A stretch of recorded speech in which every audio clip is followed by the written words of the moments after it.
Hey, this is Norman Matthew of As Strange as Angels and the Sound Foundation, and you're watching Be Happy News. So be happy.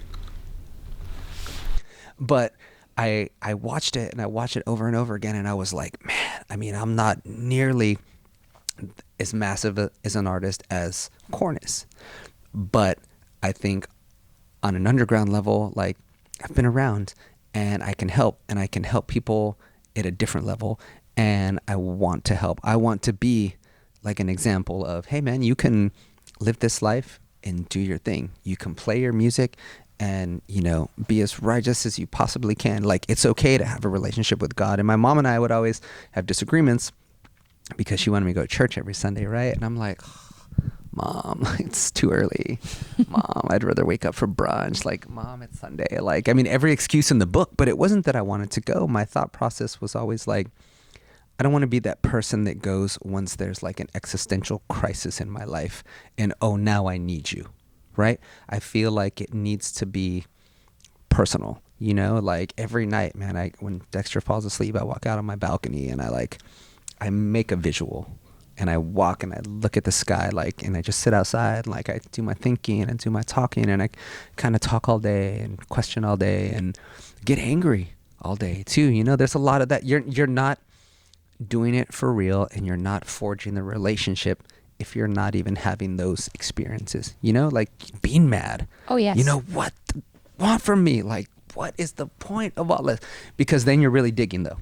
You know what I mean? You're really cleaning out the dirt. You know, you're really getting in those gutters and going like, what is this all? Like, why me? Why now? Like, why at this time in my life or something?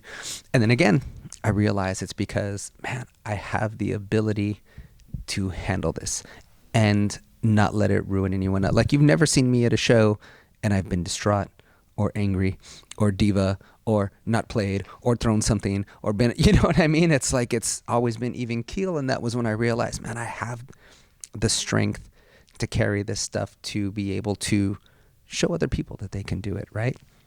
You know what I mean? It's just, seeing that movie changed a lot for me too, because I felt like validated, because I had felt that way, right? I was like, no, Norman, maybe you're being a little too ego, that like you can somehow be inspirational or helpful, right? Like, you're silly. And then when I saw his, I was like, that's how I feel though. I feel mad like Brett Head did.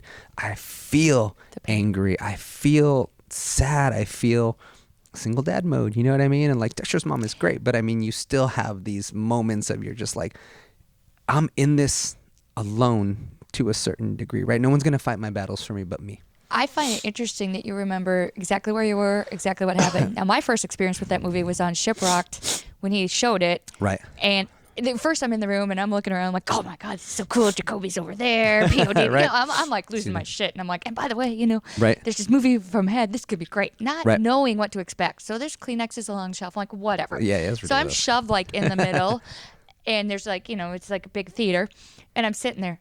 Now, the sounds that you were talking about, here I am. Yeah. In the middle of this movie. It's now, the I walk weirdest out thing. after this movie, Watch after it and you'll sounding like this, right? Right. And interviewing him. First words, and this is before I was saved by Jesus, so I'm going to use the exact words. I was like, F you, Brian. I'm like, look at the snot all over me. He's like, God, you're gross. What's up? You know? But I'm Right. like, It's like, who let this woman on the boat? but the experience, and it's just touching on so many levels. Like, I lost it when Right. he was when I lost it more with his daughter than his stuff. Just not because you can relate more to him as Yeah. a dad. Obviously, I'm not a dad, but my daughter and his daughter are sort of the same age, and just I had read the book before that, knowing his story, and it just moved me. Right. Well, it's that connection to accountability, responsibility, connection to that light in your life. You know, like if I'd had Dexter, didn't have Dexter, I don't know that I would have connected those dots, because for me, I would have just been like, do what you will with me, you know. But now it's like, no, I'm in for a fight. And it is really weird, because I would always, well, when am I going to have that moment that everyone has? That moment that it just comes into your life, comes into your heart. You've invited him in, and you're like, when is it going to hit me like that? I was waiting and it was for during that. Yeah. I was waiting for everybody's like, there was lightning, and I swam through like a rainbow, and I'm all like, am I saved? Am I saved? And I kept asking him. And then finally when I saw him, we just interviewed him a few weeks ago, and I saw him, I'm like, I don't have to ask anymore, and I get it. He goes, What do you mean? I go, I know. Yeah. But I can't tell you when. Like Wes can tell you the exact like day and time. I'm like, I don't know. I just woke up one day and said, hey, I'm going to heaven. But my sins still leave scars. So I'm still battling.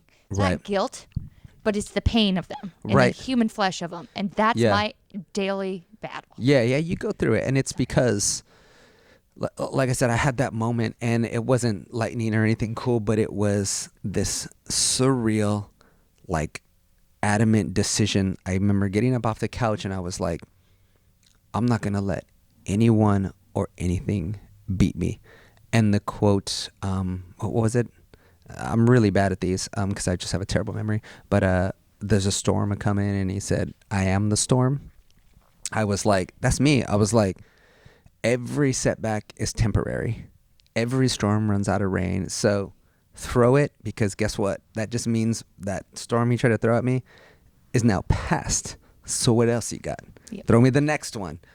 What else you got, right? And it just like hit me. I was like, if I decide that nothing can stop me right now, nothing can stop me. And it just became a thing, and it was like, that's it. It's the songs. It's the music. It's the stuff. It's the being a father. It's like, yeah, I hear you now. Like, I get it. And the only way I was going to find, for me, like, the real meaning and the real relationship was just having those battles, you know, having that, like, trying to figure it out. What do you mean? What do you want from me? And I figured out, like, what he wanted from me. And so then I got into the church, and I work a lot with fellowship down here in Dallas.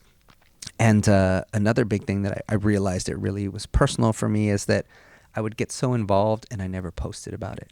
Like, nobody even knew that I was, like, singing in church, singing in Christmas programs, helping them out with, you know, entertainment for their shows that they do in April. You know, I would have the students here at the Sound Foundation, they needed a platform to perform. So I would, you know, tie the two dots together, and everybody won, but nobody really knew why I had that connection. They're just like, oh, I guess he helps them or something. You know, there's a church that rents out our space here on Sundays. It's a small church doing their thing. And for me, it was like, man, it just means something to me to do it because I'm doing it, and I don't need to put it out there. And that's when I knew that I was like, that's the difference that I'd always seen with my mom. No one knew if you asked. You know, if they hadn't seen my mom in 6 months, they wouldn't know that she was in Peru doing missions work, right? They just be like, oh, I haven't seen your mom. And that to me was when I'm like, that's when I know I've reached that real point. Like, I don't have to put on my music, you know, faith-based, or if you're a Christian, or if you believe in God. I'm just like, again, I'm putting myself out there. And if you're in that spot, you'll know. You'll connect. Yes. You'll know. You know what I mean? The same way that I knew that it just was like, ugh. So all glory to God for your talents and gifts. Thank and you. all yeah, of it. It definitely wasn't me. And I just want to say, only because cameraman's getting tired over there, that thank you so much for everything. No, but thank you, guys. before we step away, I want you to tell everybody where they can get this awesome music. Oh, And, nice. And, you know, just Well, I can tell them where they can get the bad music, and then probably everywhere else is the awesome. No, you can check us out. As Strange as Angels. We're everywhere. Miracle, Mirror, Mirror. Those are the two ones that I really put it all on the line with lyrically. There's other songs, you know, on the record. Love and Death was one of those moments, and that came from the inspiration with Head and his band, because that's what it felt like. It was like just this, again, polarizing, turgid waters, polarizing times, and it felt like love and death, like, and I felt lost in between the both, right? You know, all I had was my love for my son, and then death. Those were the only two things I was sure of, right, at that time. We've got new stuff coming out, and I'm really proud of this next single, because it's heavier than the rest. And the reason why I came back to that for a minute was because I wanted to now be able to get into another audience and be like, yo, check it out, I got something for you. And the song's called Never Broken, and that's me being in that moment of going, you know what? Nothing and no one is going to stop me. Every setback is temporary, and every storm runs out of rain. Always remember that. So there's every day is a new day, every minute's a new minute, and there's always a chance to just turn it around. You can turn the corner at the gas station and say to yourself, that's it. Today's the day. I'm changing it all around. So, As Strange as Angels. And if you are a musician and you live in the Dallas area and you need some assistance learning, Yes, check out the soundfoundationdallas.com. We have a bunch of awesome instructors. I do a lot of the recording and production. But if you're looking for lessons, you're looking for all that kind of stuff, hit us up, the soundfoundationdallas.com. You might find some famous guys here like CJ from Drowning Pool, Johnny from Typo Negative, a couple that have been around. And they'll set you in the right direction. Fantastic. Thank you, guys. Well, thank you. Thank you. I could talk for like hours. Me too. You I could talk understand this, forever on right? this. Yeah.